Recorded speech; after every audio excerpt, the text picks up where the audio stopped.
The last thing that I would like to talk about is the problems that are in our church. Are we going to make them a stumbling block or a stepping stone?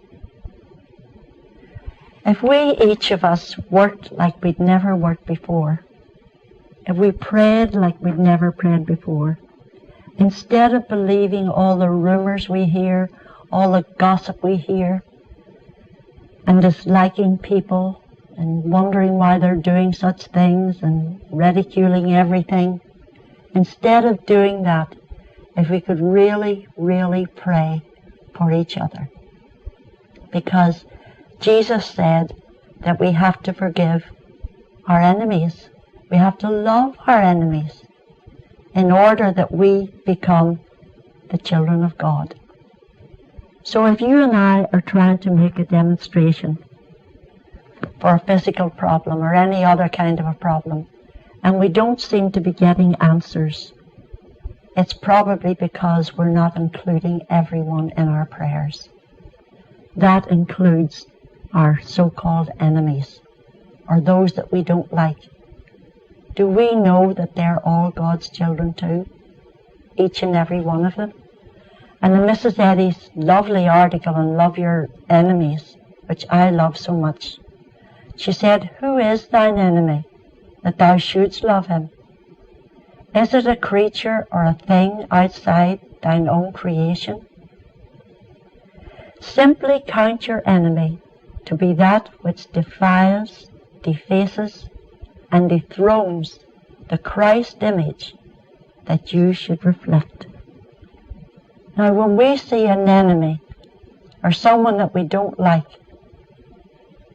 well, we're defacing the Christ image that we want to reflect ourselves by doing that. So we're harming ourselves.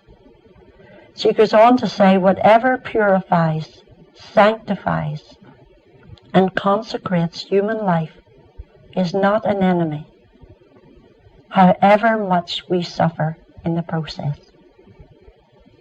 Whatever purifies, sanctifies, and consecrates human life is not an enemy, however much we suffer in the process.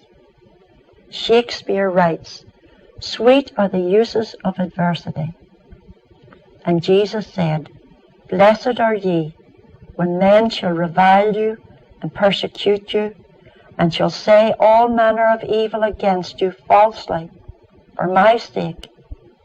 For so persecuted they the prophets which were before you." Now, Mrs. Eddy says, she told us how Jesus healed. Jesus beheld in science the perfect man, who appeared to him where mortal man appears to mortals, and this correct view of man healed the sick.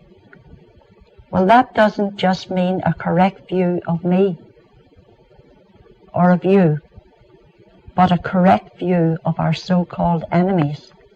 Because the only way we can heal in Christian Science is with love. That alone has power. So if we really pray for the people that we seem to think are doing wrong things, if we really, really prayed for them, that will do more for them and most important for us than anything else. She goes on to say, we have no enemies.